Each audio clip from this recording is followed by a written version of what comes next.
اللہ رب العزت کا قرآن مجید میں ارشاد پاک ہے، وَمَا خَلَقْتُ الْجِنَّ وَالْإِنسَ إِلَّا لِيَعْبُدُونِ، اور میں نے جنوں اور انسانوں کو فقط اس لیے پیدا کیا کہ وہ عبادت کریں۔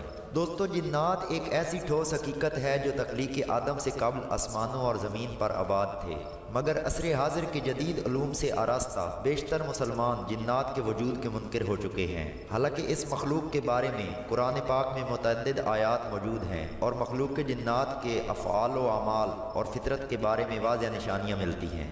ناظرین، جن کی جمع اجناس یا جنات ہیں، جن کا لفظ عربی زبان میں اس چیز کے لیے استعمال ہوتا ہے جو نظر نہ آئے۔ چونکہ فرشتے ہمیں نظر نہیں آتے، اس لیے عربی میں انہیں بھی جن کہا جاتا ہے۔ یہ مخلوق یعنی جنات کیونکہ جنت میں بھی انسانی نظروں سے اوجھل رہیں گے، اس لیے عربی لغت میں بہشت کو جنت اور اس مخلوق کو جنات کہا جاتا ہے۔ ناظرین، عبدالواحد بن مفتی نے اپنی کتاب عجائب القصص میں لکھا ہے کہ اللہ تعالیٰ نے اپنی قدرت سے ایک آگ پیدا کی۔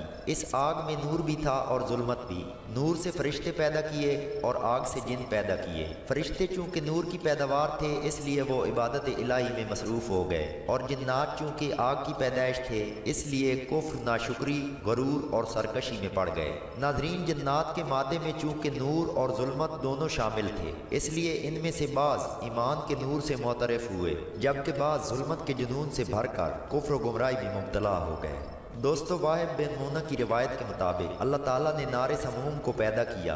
یہ وہ آگ تھی جس میں دھواں نہیں تھا۔ اس آگ سے اللہ تعالیٰ نے ایک جن کو پیدا کیا اور اس کا نام مارج رکھا، اور اس کی بیوی مرجا کو بھی اسی آگ سے پیدا کیا۔ پھر اسی جوڑے سے جنات کی نسل بڑھی۔ دوستو، مارج اور مرجا جنات میں وہ مقام رکھتے ہیں جیسے انسانوں میں حضرت آدم علیہ السلام اور اماں حوا۔ وہب بن مونہ بیان کرتے ہیں کہ جنات کی افزائش نسل کا یہ عالم تھا کہ ایک حمل سے ایک نر اور ایک مادہ جن پیدا ہوتا۔ جب ان کی تعداد 70,000 ہو گئی اور شادی بیاہ کا سلسلہ جاری رہا تو پھر ان کی تعداد کی کوئی حد اور انتہا نہ رہی۔ روایات صحیح میں مرقوم ہے کہ حضرت آدم علیہ السلام کی پیدائش سے تقریباً 1.25 لاکھ سال قبل اللہ تعالیٰ نے جنوں کو پیدا کر کے زمین پر آباد کیا تھا۔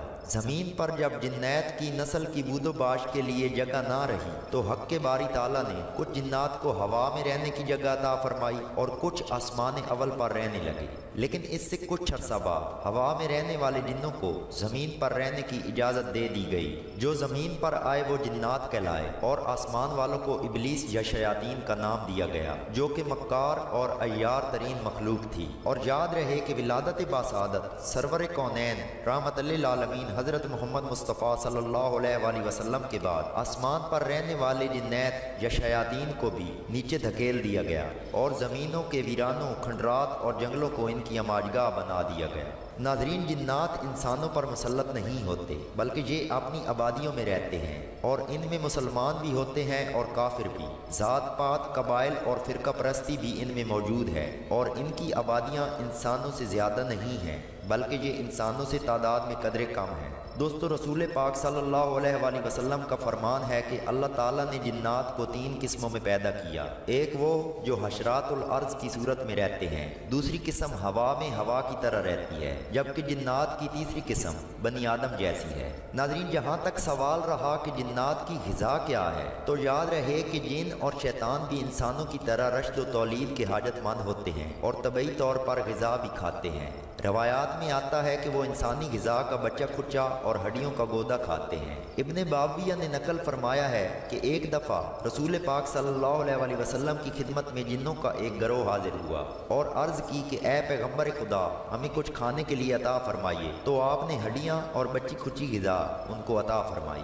دوستو، اب ہم ذکر کرتے ہیں کہ جنات انسانوں کو کیسے ستاتے ہیں اور یہ مرد و خواتین کے ساتھ بدفعلی کس طرح کرتے ہیں۔ تو ایک صورت جن کی شر یا ستانے کی یہ ہے کہ وہ مرد یا عورت جس پر جن کا اثر ہوتا ہے اچانک بے ہوش ہو جاتے ہیں اور ان کی حالت مرغی کے مریض جیسی ہو جاتی ہے۔ کچھ جنات نئی بیائی ہوئی دلہنوں کو ستاتے ہیں اور اس کی حالت بھی مرغی جیسی ہوتی ہے۔ ناظرین، شیاطین عام طور پر میاں بیوی میں ٹکراؤ کا باعث بنتا ہے، اور کہا جاتا ہے کہ کوئی عورت سر سے دوپٹہ اتار کر کھانا نہ کھائے کیونکہ شیطان آ کے اس کے ساتھ بیٹھ جاتا ہے۔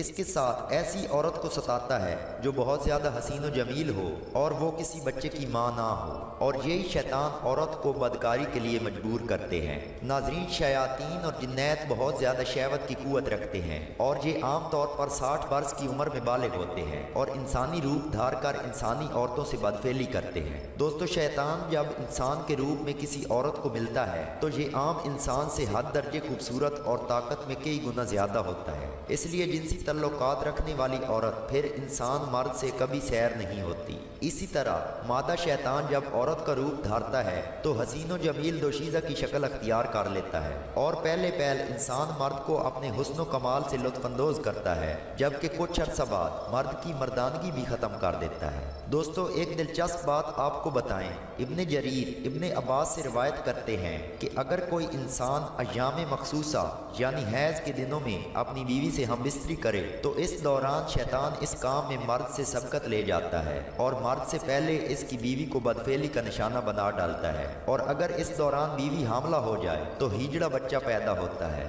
یہ دلیل اس حقیقت کو نمایاں کرتی ہے کہ جنات اور شیاطین انسانوں سے جنسی تعلقات استوار کر سکتے ہیں اور اولاد بھی پیدا ہوتی ہے۔ ناظرین، ویڈیو کا خلاصہ یہ کہ جنات اور شیاطین دونوں انسانوں سے جنسی تعلقات قائم کرتے ہیں۔ شیاطین ہر انسان پر مسلط ہوتے ہیں جبکہ جن اپنی آبادکاریوں میں رہتے ہیں، اور یہ اس وقت انسانوں پر حملہ کرتے ہیں جب کوئی عامل انہیں اپنا اسیر کرتا ہے، جب پھر کوئی جن یا جننی اپنی حدود سے بغاوت کر کے انسانوں میں داخل ہو جائے۔ شیطان کی جنسی زیادتی اور رغبت کے بارے میں احادیث میں مذکور ہے کہ غیر شرعی اور ممنوع طریقے سے مجامت کرنے والے میاں بیوی کو شیطان ورغلاتا ہے اور ان کے بامی اختلافات کے دوران اپنا بھی حصہ ڈالتا ہے۔ رسول خدا حضرت محمد مصطفیٰ صلی اللہ علیہ وسلم کا فرمان ہے، آدمی جب اپنی بیوی سے ہم بستری کرتا ہے اور بسم اللہ نہیں پڑھتا تو شیطان اس کی بیوی سے مجامت کرتا ہے۔ ابن جریر حضرت ابن عباس سے روایت کرتے ہیں، ہجڑ جنات کی اولاد ہیں۔ اس سے ثابت ہوتا ہے کہ شیطان و جنات انسانی عورتوں اور مردوں سے مجامت کرتے ہیں اور ان کے توالد و تناسل کا وہ عمل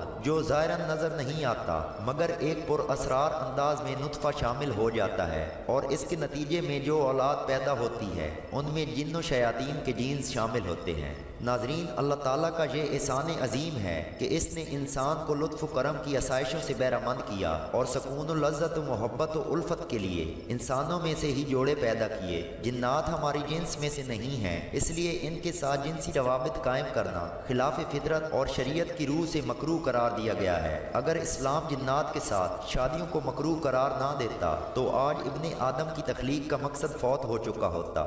شریعت نے اس عمل کو اس لیے بھی مکروہ کہا ہے کہ اگر جن و انس میں شادیاں ہونا شروع ہو جاتی تو کوئی عورت اپنے مرد اور کوئی مرد اپنی عورت سے سکون حاصل نہ کر پاتا۔ یہ اور بات ہے کہ انسان و جنات معاشرہ میں مبتلا ہو کر جنسی عمل کرتے رہیں، یہ عمل بھی دراصل زنا کی ایک حالت ہے۔ ناظرین، اس کے ساتھ ہی ہماری آج کی ویڈیو مکمل ہوئی۔ اگر ویڈیو اچھی لگی ہو تو ہمارے چینل کو سبسکرائب کریں اور بیل آئیکن کو لازمی دبائیں تاکہ آنے والی نئی اچھی ویڈیوز سب سے پہلے آپ تک پہنچتی رہیں۔ دوستو، ویڈیو دیکھنے کا شکریہ۔ اللہ حافظ۔